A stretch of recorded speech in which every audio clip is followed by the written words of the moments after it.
नमस्कार, मैं वैदराज संजय आप सभी का स्वागत करता हूँ। आज हम बात करने वाले हैं शिरोशूल यानी कि सिर के दर्द की।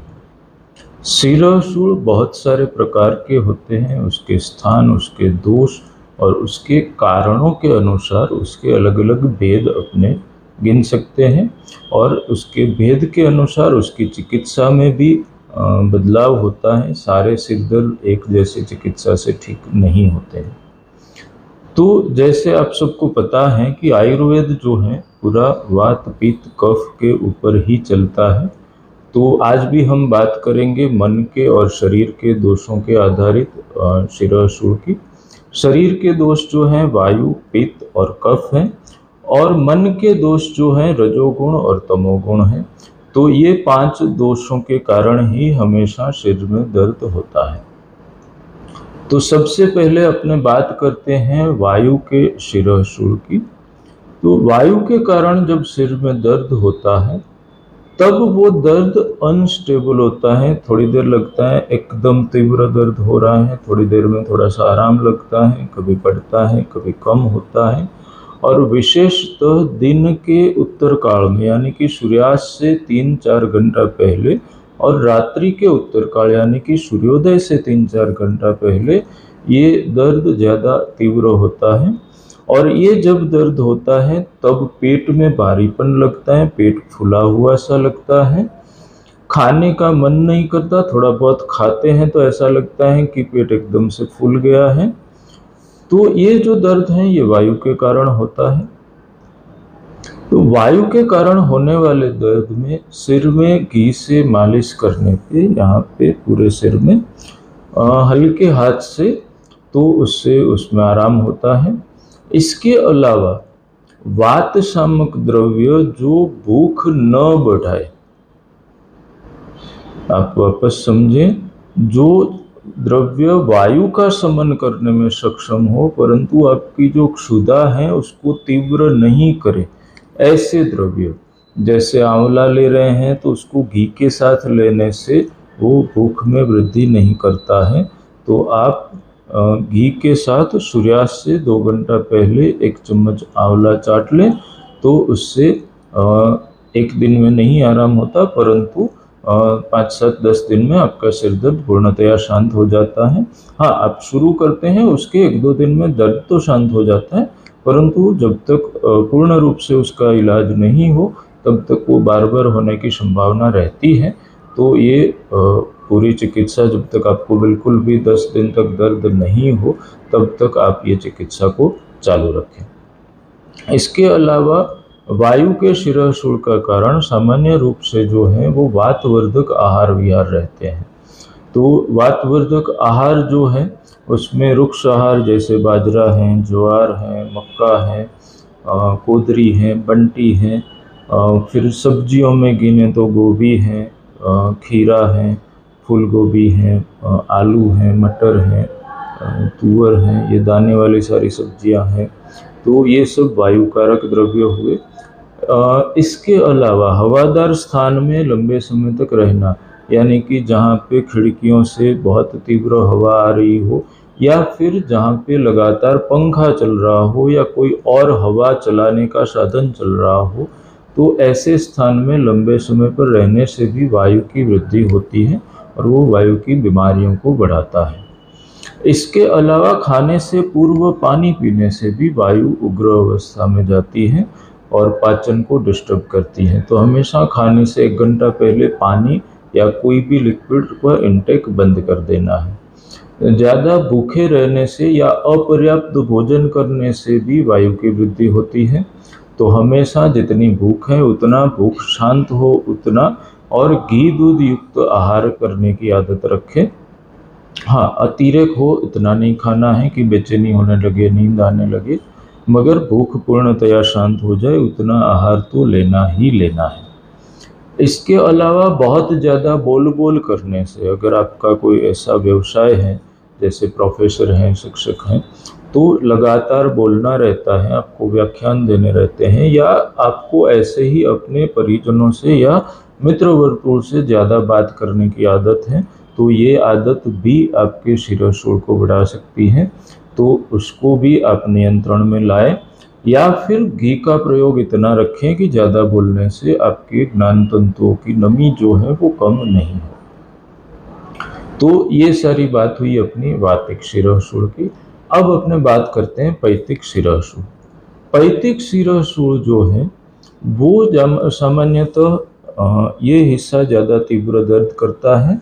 आँखों में प्रकाश सहन नहीं होता, या यूं कहें तो कम प्रकाश वाले वातावरण में या अंधेरे में रहने पे दर्दी को थोड़ा सा आराम का अनुभव लगता है, थोड़ी शांति का अनुभव लगता है। तीक्ष्ण आहार खाने से ये बढ़ता है, जैसे ज़्यादा तीखे चटपटे या तेल में तले हुए खान पान से ये बढ़ता है। धूप में घूमने से ये बढ़ता है, गुस्सा ज़्यादा करने से बढ़ता है, भूखा रहने से बढ़ता है। तो ये सारे कारण हमें बंद करने हैं। इसके अलावा सिंथेटिक मटेरियल जो है वो लगातार आपके शरीर के संपर्क में रहता है, जैसे जूते हैं, कंबल हैं, कपड़े हैं, बिस्तर है, सोफ़ा है, चेयर है।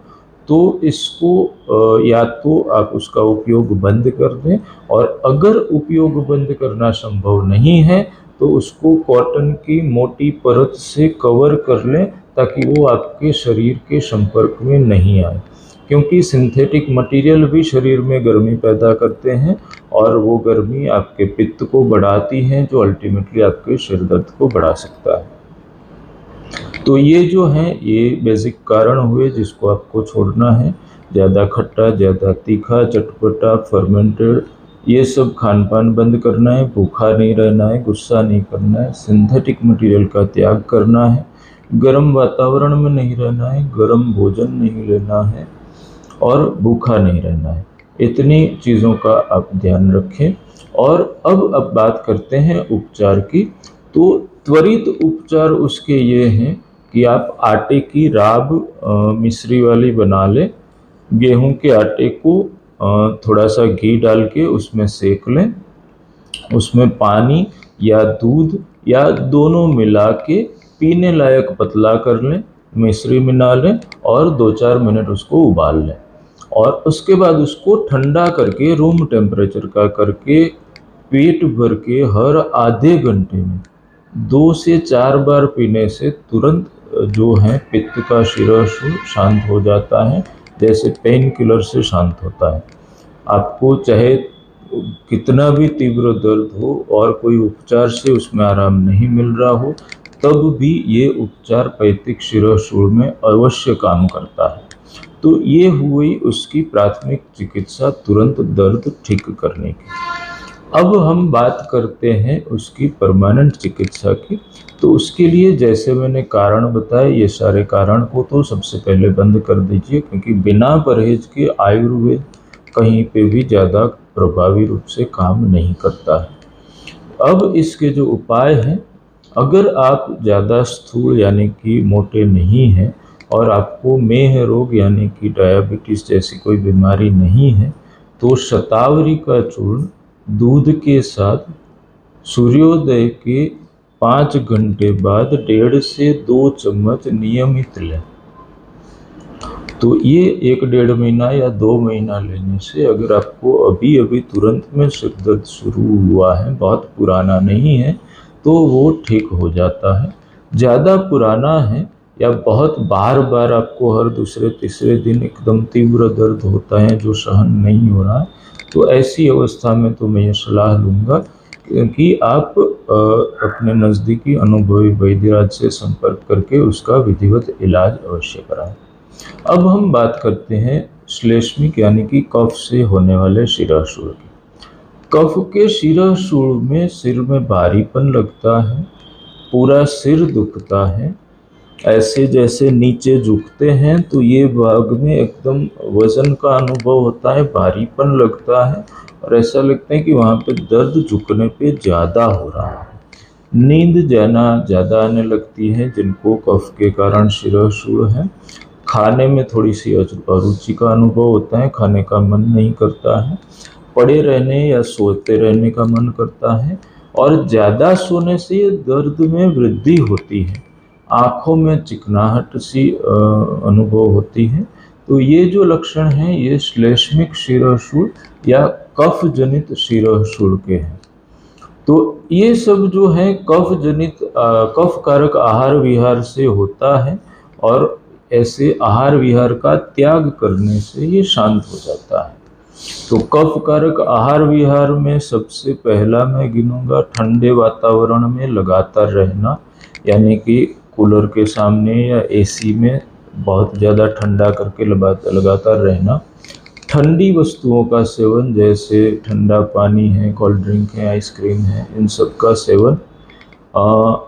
कफ कारक द्रव्य जैसे हैं जिसमें फल सारे ही कफ कारक हैं। दूध थोड़ा बहुत में कोई दोष नहीं है, परंतु ज़्यादा मात्रा में दूध जो है वो कफ कारक है। घी का अतिरेक वो भी कफ कारक है। अनावश्यक सोना वो भी कफ कारक है।